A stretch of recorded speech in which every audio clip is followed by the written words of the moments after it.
Wake Up Dead Man, A Knives Out mystery, like the films before it, follows the plot of the always flamboyant and satirically entertaining Southern detective Benoit Blanc, joining in to investigate a murder in a small town in America. There are no laugh out loud moments in Wake Up Dead Man. Not that that is a bad thing. After having watched the entire Knives Out series, if I was to describe the theme of this series up until now, I would describe it as funny, but funny based on its sheer bizarreness rather than laugh out loud comedy. I know this is a Netflix movie, but I did actually manage to catch this in theaters, so I guess you could say I got to experience the ultimate version of Wake Up Dead Man. Or maybe not, because I guess it's somewhat contradictory to Netflix's business model to have movies tailor made for the theaters rather than for TV. I did find a lot of this movie quite dimly lit and dark, which is something I didn't experience when I watched Glass Onion a few years ago on my home theater, which contrastingly I remember as being quite brightly lit. Though seeing this movie in theaters, I was able to gauge what the general audience thought of Wake Up Dead Man. There were quite a few frequent laughs from the audience, but I only heard these laughs in the first half of the movie. Most of these laughs were based around current politics and were essentially based around mocking Republicans and Republican talking points. I myself am not a leftist, so these jokes didn't land with me, and it's because these jokes didn't land with me is one of the reasons I mostly did not enjoy this movie. But I do emphasize one of the reasons I did not enjoy this movie. Being a Republican, I certainly can handle being the subject of jokes. Firstly, let's mention the one thing I did enjoy. Daniel Craig and his once again over the top satirical portrayal of flamboyant Southern detective Benoit Blanc. Craig once again steals every second he is on screen, despite there being, on paper, a very solid supporting cast.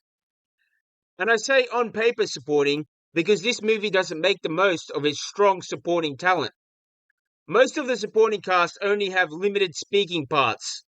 Jeremy Renner in particular, who I am a huge fan of from Mayor of Kingstown, is part of this cast, but basically has almost no lines. Accompanying him, there's the always outstanding Glenn Close and Thomas Hayden Church, who do display their range of acting prowess when given the chance. Now on to the movie's biggest misstep. The strangest and most critical factor that lets Wake Up Dead Man down is the casting choice of its main protagonist. If I were to tell you who the main protagonist is played by, I'm 99% sure you probably would not know his name. And for good reason. I'm 99% sure this actor will never lead another major movie production again. Because in short, he is devoid of charisma, personality, and charm. To a certain extent, I don't even think it's his fault, as I'm sure director Rian Johnson assumed that the strength of the supporting cast would make up for the lack of personality in its central protagonist, who is, by the way, played by Josh O'Connor. However, I think Johnson made a miscalculation.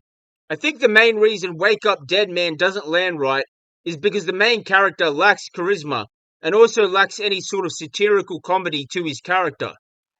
And resultantly, what's left is a great cast of characters, many of whom have hardly any dialogue, contrasted by a lifeless and soulless leading man who speaks quite often. I get Rian Johnson was trying to create a sensible, normal protagonist, contrasted by a supporting cast of satirical midwits. But it just doesn't work.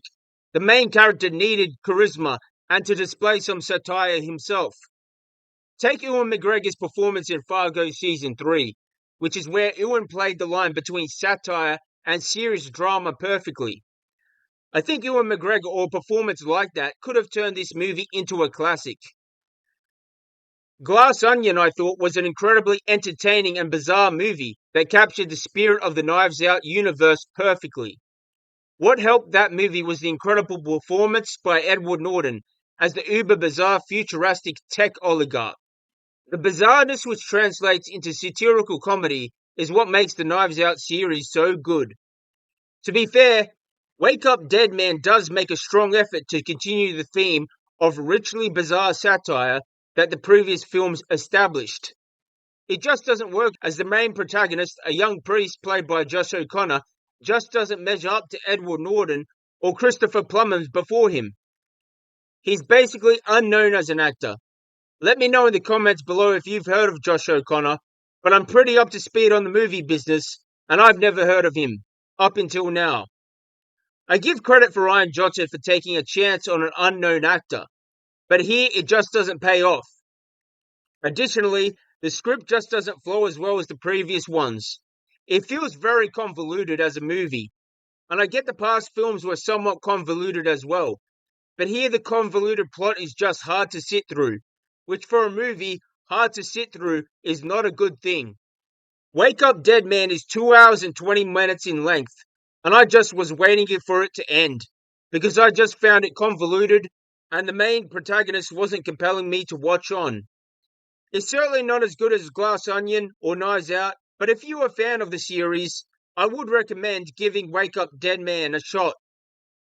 It's just going to be disappointing when you realize how Wake Up Dead Man, with a different leading man and a slightly altered script, could have been a spectacular classic. Anyhow, what do you think of Wake Up Dead Man? Leave it in the comments below and like and subscribe to keep up with my reviews here. Thank you.